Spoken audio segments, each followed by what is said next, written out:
Good morning बच्चों।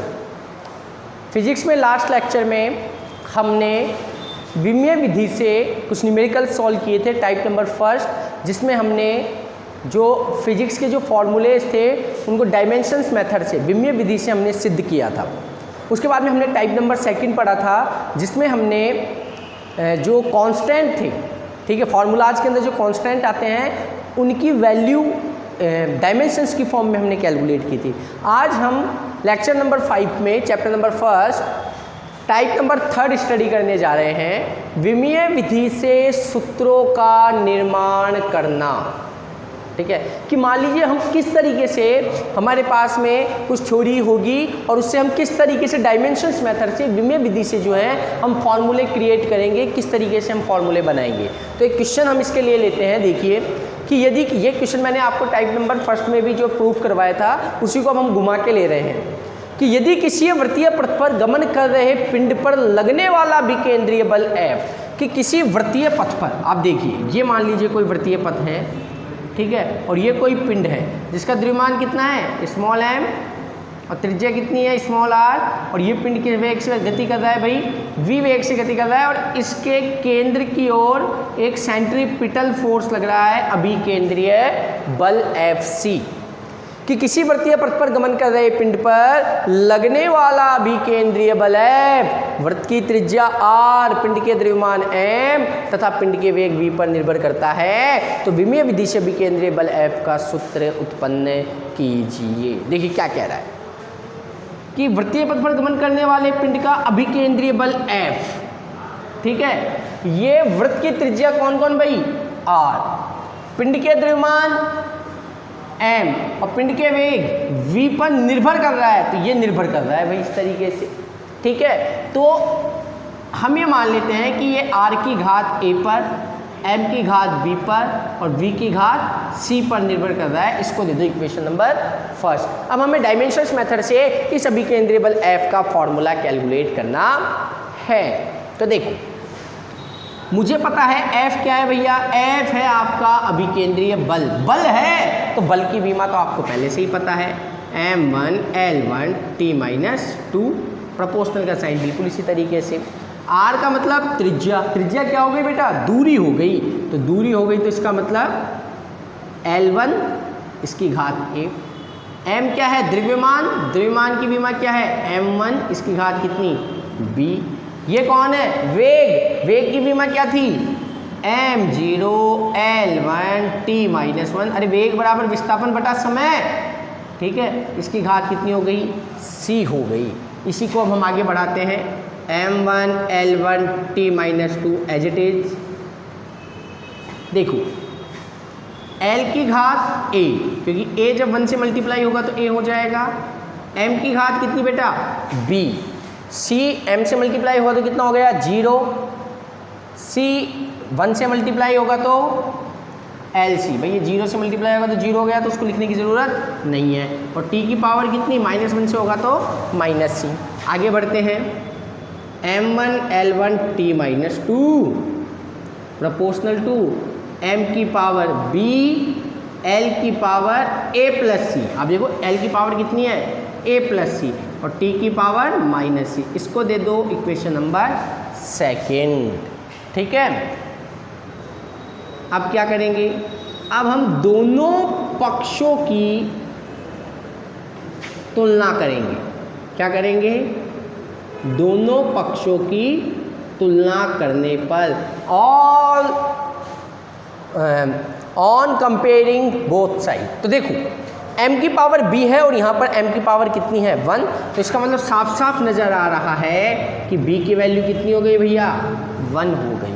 अरे भाई m की पावर b है और m की पावर यहाँ पर कितनी है 1, तो लेफ्ट हैंड साइड और राइट हैंड साइड को जब हम कंपेयर करेंगे तो ये वाली पावर और ये वाली पावर दोनों क्या हो गई इक्वल हो गई ना, क्योंकि निर्भर कर रहा है तो इक्वल ही होगी। तो ये b की वैल्यू किसके इक्वल हो गई 1 के इक्वल हो गई। ऐसे ही l की पावर कितनी है a प्लस c, ये बराबर होगी l की पावर किसकी बेटा 1 के बराबर होगी।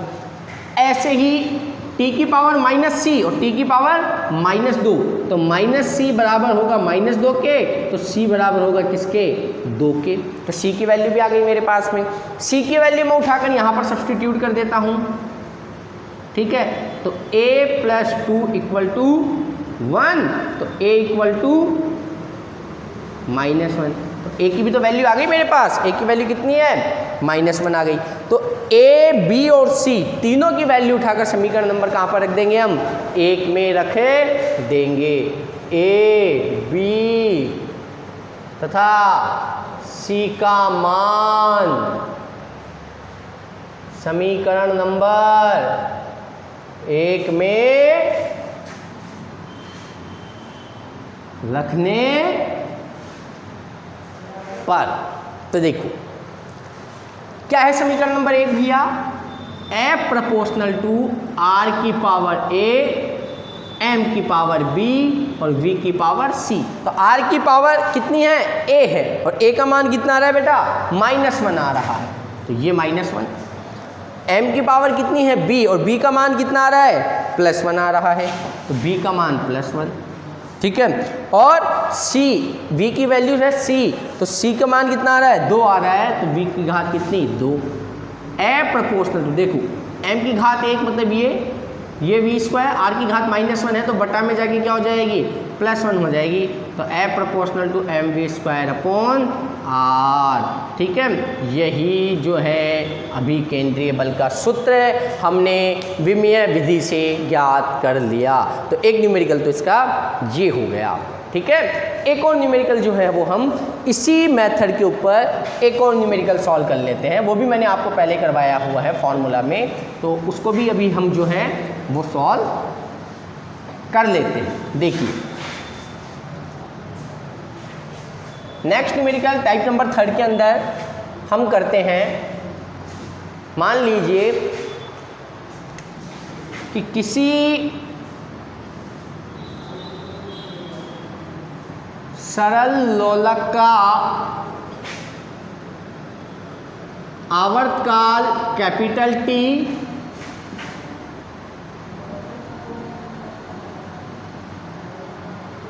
पिंड की लंबाई,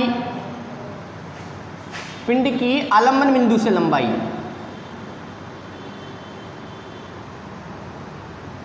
आलंबन बिंदु से लंबाई स्मॉल l तथा गुरुत्वीय त्वरण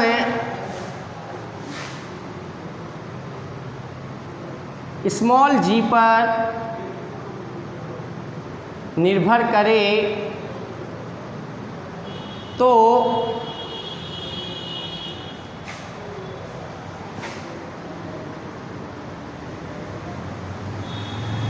आवर्तकाल कैपिटल T का सूत्र विमीय विधि से ज्ञात कीजिए।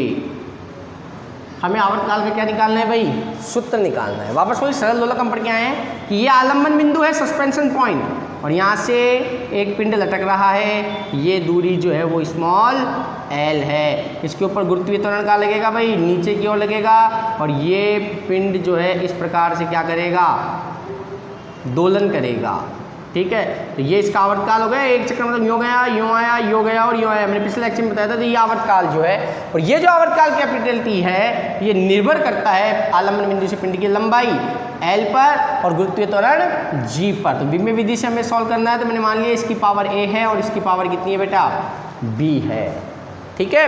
तो वापस चलो, इसको दे दो आप इक्वेशन नंबर कौन सी, फर्स्ट। इसका आवर्तकाल कितना हो गया, m0 l0 t1 proportional to l का मतलब लंबाई, लंबाई का मतलब l1 की पावर a। ये कौन है भाई, त्वरण, त्वरण का मतलब क्या होता है बेटा, अरे ये कौन है, त्वरण, गुरुत्वीय त्वरण है ना। त्वरण का मतलब क्या भैया, वेग बटा समय, और वेग को क्या लिखा था आपने,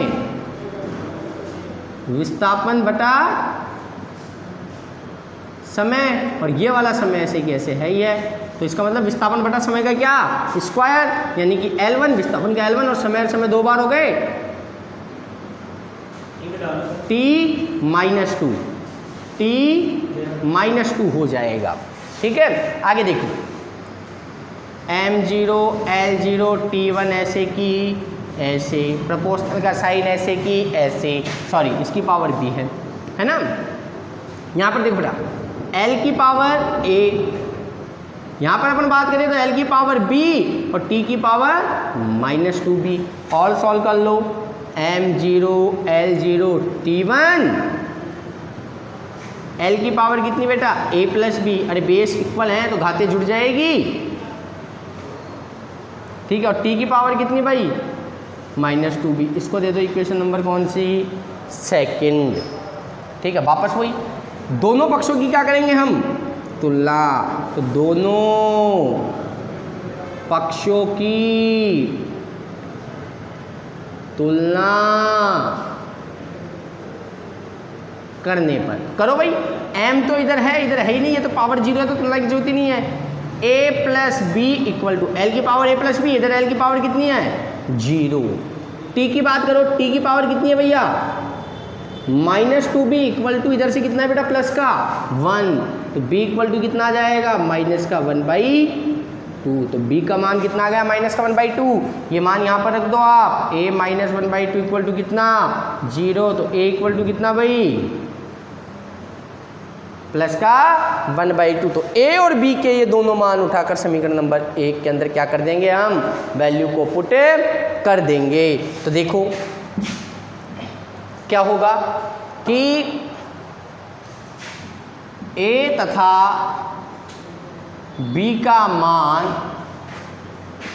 समीकरण नंबर 1 में रखने पर, तो रखो भैया 1 में t की प्रोपोर्शनल l की पावर कितनी है बेटा, अरे l की पावर कितनी है a, और a का मान कितना आ रहा है 1/2 आ रहा है। g की पावर कितनी है b, और b का मान कितना आ रहा है -1/2 आ रहा है।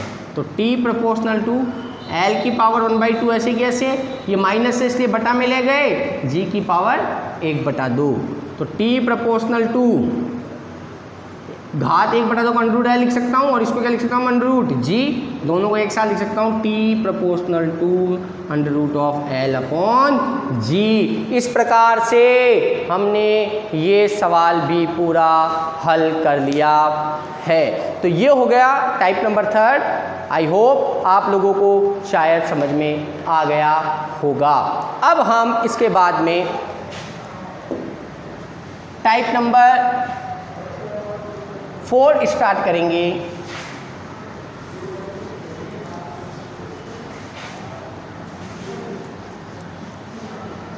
देखिए आप टाइप नंबर 4, टाइप नंबर 4 आता है